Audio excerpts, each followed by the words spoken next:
The world we live in is held together by a fragile thread, a delicate, invisible balance of power, shadowed constantly by the absolute ultimate mechanism of destruction. Welcome to This Explainer. Behind closed doors, entirely away from the public eye, the history of our modern world has been shaped by a silent, deadly pursuit. A pursuit forged in the fires of world wars and cemented in the shadows of deception. Think about this for a second. Out of the entire globe, out of 195 sovereign states, only 10, just 10 nations, hold absolute, terrifying power. It's an insanely exclusive, terrifying club. A tiny fraction of the globe literally holding the power to end it entirely. So, okay, let's dive into this. How did we actually get here? Why these specific nations? What we're unpacking today isn't just some textbook timeline of scientific achievement. No, it is a geopolitical domino effect, a chain reaction driven by absolute fear, relentless espionage, and cold-blooded betrayal. A desperate scramble for survival that still dictates the safety of the world you live in right now. Section 1. The original arms race, a literal race against time. It all starts with the opening of Pandora's box in 1938. The absolute terror that Hitler's scientists could build an atom bomb triggered the top-secret Manhattan Project.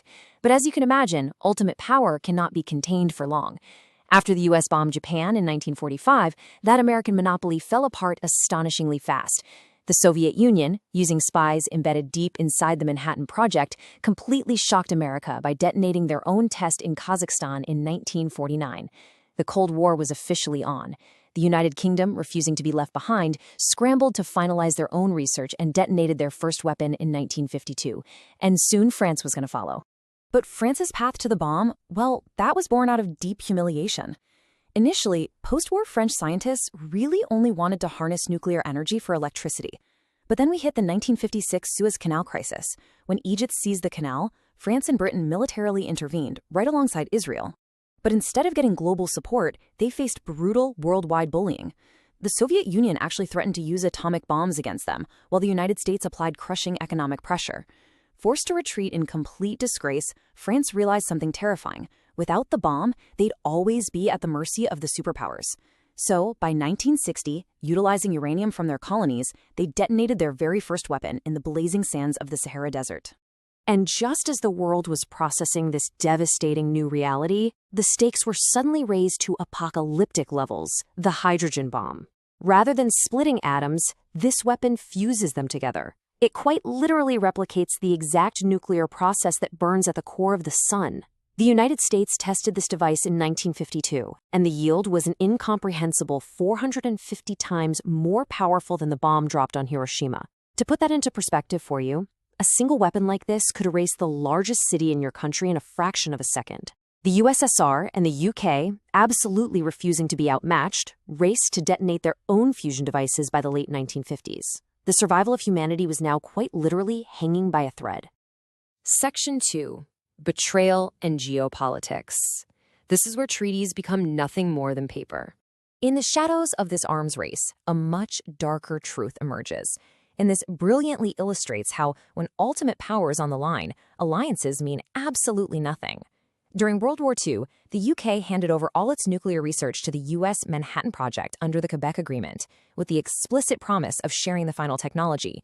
But the very moment America built the bomb, they completely tore up the agreement, hoarding the tech and leaving Britain out in the cold. And a perfectly mirrored betrayal happened in the East. The Soviet Union was initially helping China build their bomb, but as ideological tensions flared, Russian leader Khrushchev abruptly withdrew all Soviet scientists. He just packed them up and left Chairman Mao's nuclear dreams completely dead in the water. But, of course, China did not surrender. They mined uranium right out of their own mountains and, in 1964, successfully detonated their first nuclear weapon. They named the test 596. Why?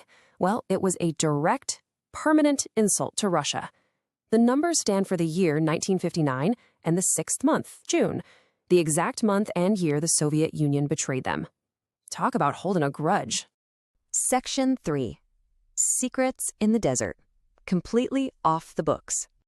As the decades rolled on, this race moved entirely into the shadows, deep underground, driven by nations completely surrounded by enemies who believed their very existence required the bomb, no matter the cost.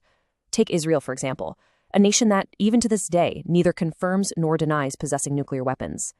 American President John F. Kennedy was strictly opposed to an Israeli bomb, fearing it would drive Arab nations straight into the arms of the Soviets.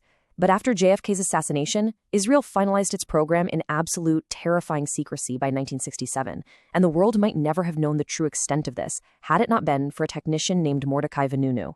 In 1986, Vanunu leaked photographs of the secret facility to the British press. The response was incredibly swift and entirely ruthless. Israel's intelligence agency, the Mossad, orchestrated a covert honey trap operation. They lured Vanunu to Rome, captured him, and dragged him back to Israel for an 18-year prison sentence. Meanwhile, a globally isolated apartheid South Africa found itself staring down the barrel of a perceived existential threat.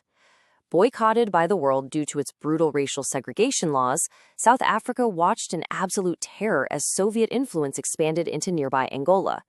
Fearing a complete takeover, they desperately needed an ally, and they found one hidden in the shadows: Israel. In a highly clandestine alliance, the exchange was incredibly simple. Israel provided the weapons and nuclear research, while South Africa provided the raw uranium desperately required to fuel the program. This dark alliance culminated in the infamous 1979 Vela incident. American satellites detected a massive, incredibly mysterious double flash over the ocean near South Africa.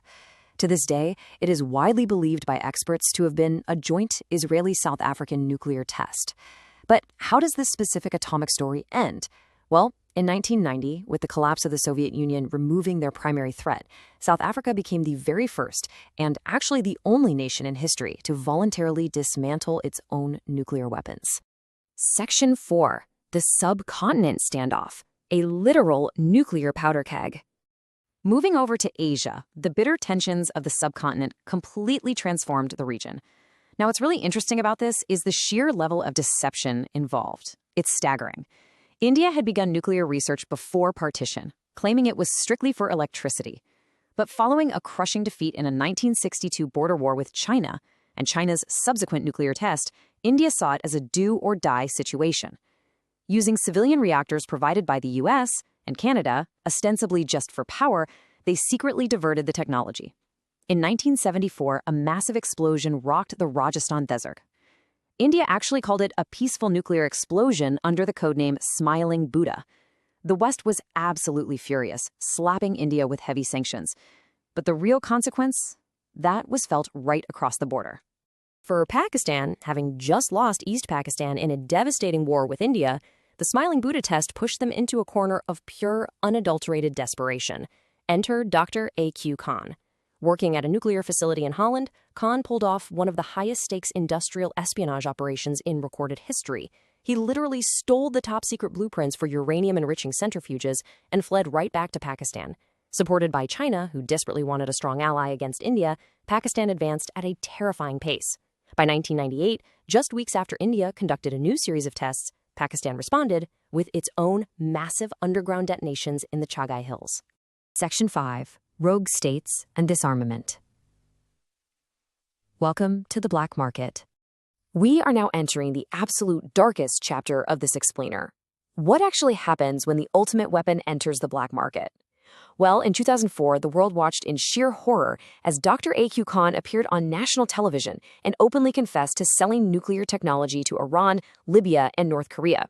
It was a deadly geopolitical barter system. North Korea, having been explicitly denied nuclear weapons by both their allies, Russia and China, had found a loophole. You see, North Korea possessed advanced no-dong missiles capable of reaching distant targets, but they lacked a bomb.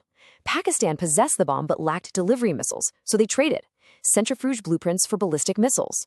Just like that. North Korea's founding leader Kim Il-sung truly believed an atomic weapon was the only way to hold off the US and South Korea. In 2006, they finally achieved their goal. Now, the initial test was incredibly small, leading some experts to believe it had actually malfunctioned. But in 2009, North Korea silenced all those doubts. They unleashed a terrifying blast so incredibly powerful, it literally triggered a magnitude 5 earthquake on the Richter scale. Driven by pure paranoia and an unyielding grip on power, North Korea had successfully become the 10th nation to hold the world hostage. Which brings us directly to the present day, and to a lingering, deeply terrifying question: who is next? Because the atomic chain reaction that began in 1938, it hasn't stopped.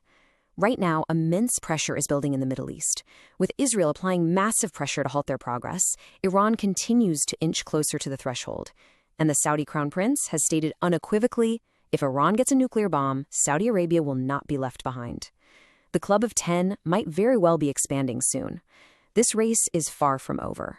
And that fragile thread holding our world together, it continues to stretch. Thank you for joining me for this explainer. I really hope it's given you a much deeper, albeit darker, understanding of the history behind the ultimate weapon.